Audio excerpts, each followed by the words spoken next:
Hey guys, and welcome back. I'm Rachel O'Leary, and today I need to work in this aquarium. And normally I like to do this when I have a lookout, because this little Cuban Gar likes to try and bite my elbow. And if you've been around for a while, you've heard me say that a lot. So today you guys are going to be my lookout, and we're just going to talk a little bit about the realities of shipping this time of year. My fish are still missing, and it turns out it's for a stupid reason. But I need to clean up some of this crap in here, pull out some of the moss, do a water change, clean the glass. And I figured I'd just rant a little bit while I'm doing it, because I'm kind of irritated right now. So I'm going to move these lights out of the way, tell you a little bit more about the custom nature of the setup for these fish, and then get to work cleaning.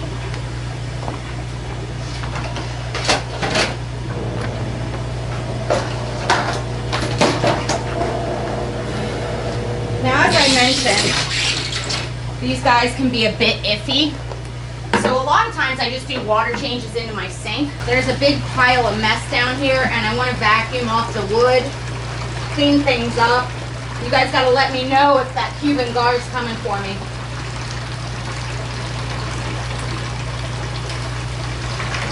Now, because all of the fish in this aquarium are big tank busters, they're all surface breathers, and they're all prone to jumping. I do have custom lids on this aquarium that are extra thick glass that we had made specifically for this aquarium, just to be on the safe side. And I keep this aquarium bare bottom so that nobody eats any of the substrate, and so that it doesn't get sucked into my filters.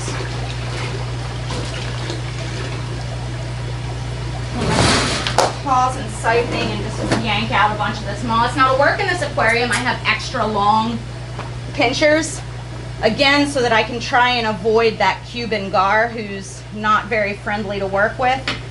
And every couple of months, I have to come in here and just yank out a bunch of the moss. Otherwise, it gets sucked into the filter and impedes its ability to do its job. And when your fish poop Lincoln logs, you need your filters to be working at capacity. And there is, as you can see, quite a lot of moss in this aquarium. Look at this. Now again, just like with a lot of my tanks, I didn't actually put moss in here. I don't mind. There's also some physidins growing. But again, when it starts breaking free, it tends to make a bit of a mess.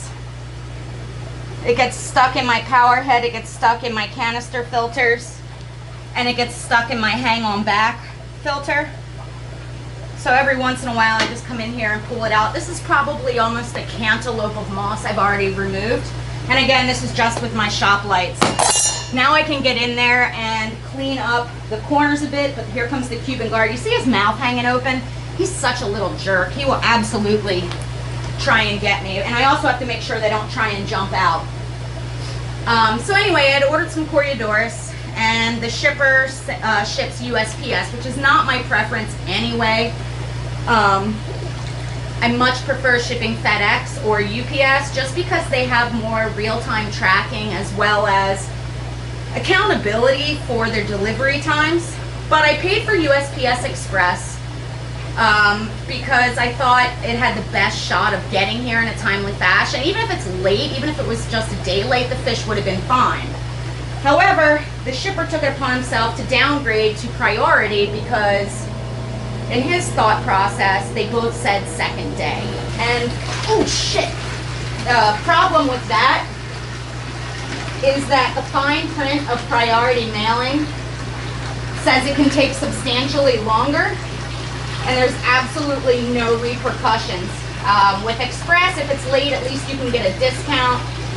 You can't really insure live packages, but at least you can get a discount. So I am really upset because it's looking like I won't get my fish until the earliest Monday, which will be 6 days in transit in the winter with below freezing temps. And I am so worried about these fish. It was an expensive box of fish, and they're fish that I really, really want, and the thought that they could die because someone was trying to save me some money when I wasn't trying to save me some money it's really heartbreaking. So I'm going to drain into my sink now, and then go around and clean the glass. You guys didn't do a very good job of lookout for me with that little Cuban, by the way. So this is the amount of moss I pulled out of this aquarium. Pretty impressive, really. Then I'll stash it somewhere to use in other tanks. Now this aquarium is filtered with 2 FX6s as well as an AC 110. And no matter what, it's always a tank that has this greenish impression, and that's because it's a really, really old aquarium with extremely thick glass. And it just always has looked green. I'm going to take an algae scraper and see if I can't get the back wall cleaned up a bit, and then use my mag float on this front glass to just tidy things up a bit, and then we'll take a look. So now the tank is just refilling. It's a little bit stirred up, as most aquariums would get.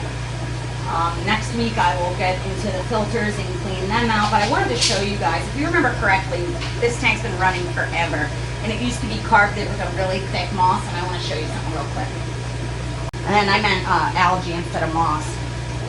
Look at the background here. I'm not sure if I'll be able to get it to focus on it. Hold on.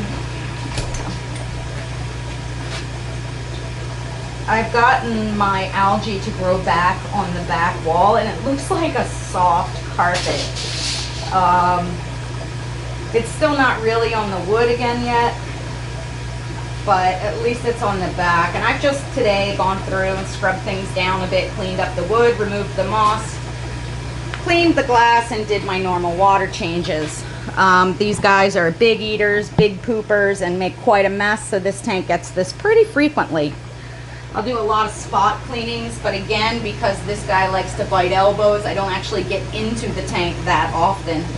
Anyway, just wanted to share those thoughts with you today and sort of the maintenance routine with the big boys. And I will talk to you guys either tomorrow or Monday. While I was editing this video, Joey the King DIY's video came out about him losing Frank, and I just wanted to express my condolences. Especially with my recent issues with Captain. It really made me think about how attached I am to all my big fish and how hard it is to lose a pet like that, especially one as unique and special as Frank was.